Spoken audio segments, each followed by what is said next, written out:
Your hair is thinning, and you've been eating fruit every single morning thinking you're doing the right thing. You're not. One specific fruit, and I'll name it in exactly 10 seconds, is triggering a hormonal chain reaction that is quietly strangling your hair follicles from the root. Stay right there. Grapefruit. That's the fruit.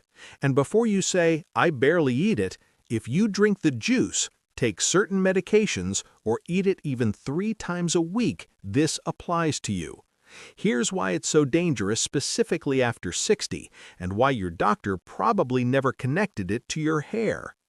After menopause, your body is already running low on progesterone. That's not new information, but here's what most people don't tell you. That hormonal shift makes your liver's detox job absolutely critical for your hair. Your liver, every single day, is supposed to clear out excess estrogen from your bloodstream. Think of it like a busy highway moving traffic out of the city. Smooth flow, everything balanced. Grapefruit creates a massive traffic jam on that highway. It contains a compound called naringin, and naringin blocks the liver enzyme responsible for clearing estrogen, so estrogen builds up. And when estrogen rises without progesterone to balance it, your body compensates by producing more androgens, more testosterone. And that testosterone gets converted by an enzyme called 5-alpha reductase into DHT. DHT is the molecule that wraps around the base of your hair follicle like a slow vice grip. It shrinks the follicle. It shortens your hair's growth phase from 5 or 6 years down to 2. The hair that grows back gets thinner, finer, shorter, until one day it stops growing at all. And the scalp you're seeing in the mirror right now, that's DHT at work. Not age, not genetics, a hormonal signal your morning routine has been sending every single day. Now, drop a comment and tell me, is your thinning happening at the crown, the temples, or all over? Because the location tells us exactly which androgen pathway is most active in your body. I read every single one. Here's where it gets more specific, and this is the part Carol almost missed entirely. Carol, 63, retired teacher, walked every morning, ate clean, Mediterranean style.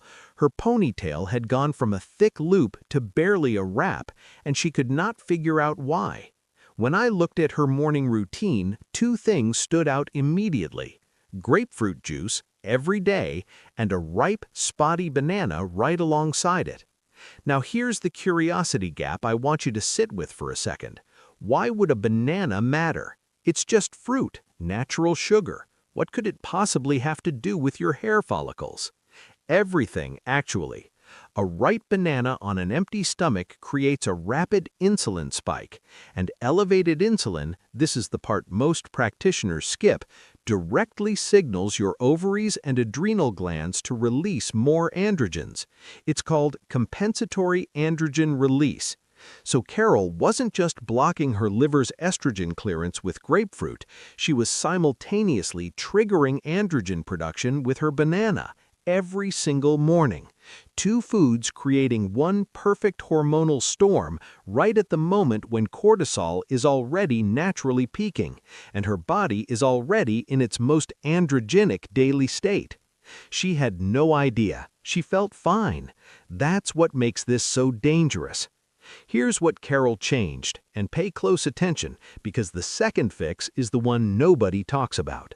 First, she moved grapefruit to twice a week maximum, always eaten whole, never juiced, and always paired with eggs or Greek yogurt. Juicing strips the fiber that slows naringin absorption. Whole fruit plus protein changes the hormonal signal completely. Same fruit, completely different biological outcome. Second, and this is the detail, she switched to green-tipped bananas, not yellow, not spotted, green-tipped. An unripe banana still contains resistant starch that hasn't converted to sugar yet. It feeds your gut microbiome. It does not spike insulin. Same fruit, same calories, 0 androgenic trigger. Most people walk right past the green bananas in the grocery store. Don't. 6 weeks later, Carol had noticeably less hair in her shower drain. 3 months in, fine baby hairs regrowing at her temples. She hadn't added a single supplement, hadn't changed her shampoo. She simply stopped sending her follicles the signal to shut down. Now, the pro tip that even most doctors don't connect. If you take any daily medication, a statin, a blood pressure drug, a thyroid medication, and you consume grapefruit regularly, you need to have this conversation with your physician immediately. Naringen's blockage of that liver enzyme doesn't only affect hormones, it keeps your medication in your bloodstream longer and at higher concentrations than intended. And for thyroid medication specifically, which requires precise absorption timing to work correctly, even small grapefruit interference can blunt the drug's effect entirely. Hypothyroidism is one of the top 3 causes of hair thinning in women over 60. If your thyroid medication isn't absorbing correctly because of grapefruit, you could be treating a condition that isn't actually being treated. Your prescription bottle likely has a grapefruit warning on it right now. Most women have never noticed it. So, here is exactly what you do starting tomorrow morning. First, audit that first hour. Everything you eat and drink within 60 minutes of waking sets your insulin response, your cortisol curve, and your hormonal tone for the entire day. If grapefruit or its juice is in that window, it comes out, or it gets paired with complete protein every single time. Second, check your bananas before you buy them. Green tipped, that's the rule. Third, if you're on daily medication, Google your medication name plus grapefruit interaction tonight. What you find might surprise you. That's where you start, but understand, removing the trigger is only half the equation. The other half is actively rebuilding the hormonal environment your follicles need to reactivate. And that means knowing which specific nutrients naturally suppress 5-alpha reductase, the enzyme converting your testosterone into DHT, lycopene, zinc, and a green tea catechin called EGCG that research shows can block DHT at the receptor level. These aren't supplements I'm guessing at, they're compounds with direct mechanistic evidence for follicle protection. That's exactly what I break down in the next video.